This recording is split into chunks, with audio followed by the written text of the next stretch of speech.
stranaka, koliko se registriralo. Jedan radićevski odnos prema selu sadrži aktivnosti u kakvima se do sada nije smjelo ni čuti. A to je uklanjanje posljedica svih monstruoznih radnji što ih je boljševizam učinio. Na primjer, ja sam sticajem okolnosti rodio se u selu po imenu Cerovlje.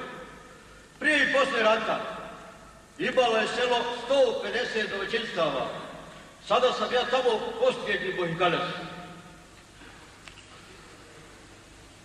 Sve ih je to stalinizam otjerao u široke prostore Sjedinjenih Država, Kanade, Australije i Europe. Isto je sa susjednim selom, recimo Rupčićima. Poslije i prije rata bilo je tamo 16 velikih domaćinstava. Sada je samo jedan starac od 80 godina. Isto je sa Špelićima, Mateškovićima, Saborskim, Modrušu i nizom drugih.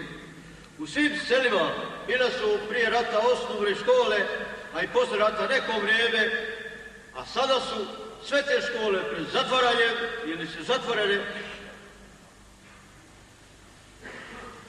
Zašto? Nema djece. Otjerano sve. Umjesto kuća, tamo su ognjišta na kojima raste aldovina, bazga i kopriva, a u poljima šikara.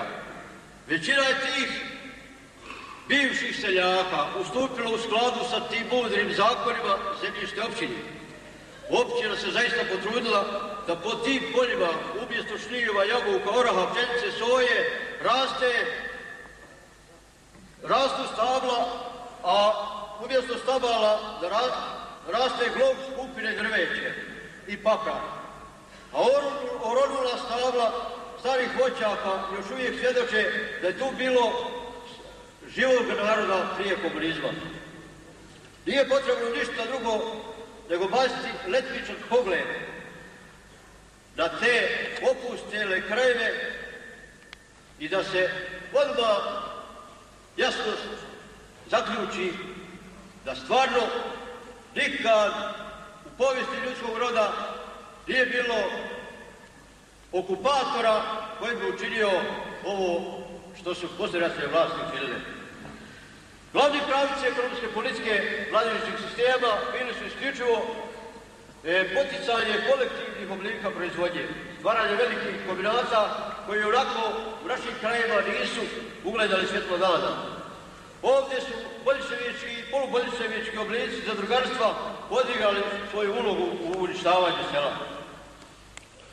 Dok su u zapadnoj, truloj i kapitalističkoj Evropi gradili tvornice, asfaltne ceste do svake kuće i do svake njive, prilagođavali školski sistem stupnju razvoja novih tehnologija. Dotle se totalitaristička partija bavila samo da lovom na one koji drugčije misle, izgradnjom golih otoka, Svetih Grgura, Gradiški i stotina drugih gulaga, a na području obrazovnog sistema reformama se ciljalo samo stvaranju istomišljenika, a ne svestranih ljudi. U tim okolnostima prateća je pojava i svjedoci smo ono što se zbilo 70. godina. Nastupio je izvoz ljudi. Svaki dan, po nekoliko puta, dugačke kompozicije vagona po nekoliko puta su prelazili jugoslavensku granicu, izvozeći ljudsko meso na tržište zapadnih zemalja. Bio to izvoz trgovine specifične naravi. Izvezeno je nekoliko miliona ljudskih tijela u nadi da će se domoći deviza, a još više samo zato da ih se iseli.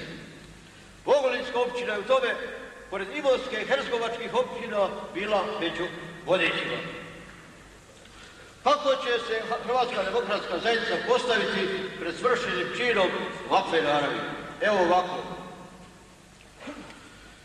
Stvorit će realne društvene pretpostavke u svim sferama života, političke, pravne, gospodarske, ožitvorenjem pluralističke demokracije, pravnog poretka i slobodnog tržišta, da bi ljudi mogli povjerovati da svoju egzistenciju i budućnost djeci mogu osigurati u domovini, svojim sudioništvom utjecati na njen dalji razvitak. Pravno zajamčiti da svaki iseljenik koji se ne bavi terorističkom djelatnošću, bez obzira na njegova prošla i sadašnja politička idejna opredjeljenja, može da se stalno vratiti ili povremeno dolaziti u domovinu. Na taj način udovoljili smo humanističkim načinima i nezadomljivim težnjama iseljenika i njihovih bližih u zavičaju. Time bismo ispunili onu odredbu iz opće deklaracije o pravima čovjeka koja obvezuje sve države i proklamira da svatko ima pravo voziti vraćanje u svojoj zemlji. U vezi toga dodajem, socijalistička Hrvatska šalje kao pomoć nerazvijenim zemljama u području izvan Republike milijardu američkih dolara nepovratno. Razumije se da treba siromašnima pomagati da se suprije od taraši sredinstva. Međutim, to što radi rukovodstvo ovoga naroda, takvih primjera nema na svijetu. Slanje novca u Beograd, radnika u inozemstvu i pričanje narodu da su oni rješenje bez alternative, glavni su pokazatelji stupnja nadležnosti, samostalnosti i pokazatelji da je to kraju u državi u kojoj jesu. Naravno da će tu biti i teža podloga razvijanja u okvirima demokracije zdravog stanja. Jedan od takvih primjera kočenja gospodarskog prosperiteta od strane općine može se, na primjer, navesti. Preživjele poljoprivredne zadruge, osuđene na polugalno umiranje, zadržale su svoju zemlju u okviru općine Ogulin, iako je nisu radile niti 30 godina. Općina, kao općina, nikad se nije niti htjela time pozabaviti da dade seljacima vrati oduzetu zemlju. Sada općinski organi nešto pokušavaju da bi tu istu zemlju, te iste trule raspale zadruge bolševičkog tipa dale poljoprivrednim proizvođačima u zakup, time da bi im davale, da bi proizvođači davali petinu, četvrtinu ili nešto slično, što u praksi znači restauraciju feudalizma kojeg je ukinuo još Ban Jelačić daleke 1848. godine. Još bih htio nešto reći o budućim izborima.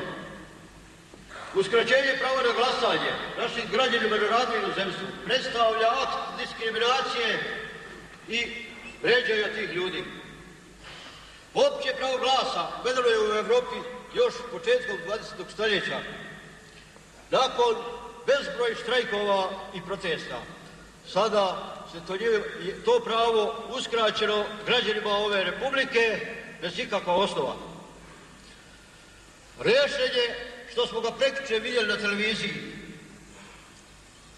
o dolasku naših građana u svoje prebivalište predstavlja još gore cinično ruganje građanskim slobodama i demokracijom. Jeftinije bi onda bilo da ti naši cijenjeni samoizabrani poslanici uzmu biračke kutije pod pazuh i odlu u daleke predele Kanade, Sjedinjenih Država i Australije i da omoguće glasanje. Kad već tamo nisu izborili da bi imali vlastite predstavnike. Toliko sa svoje strane o aspektima programske deklaracije Hrvatske demokratske zajednice.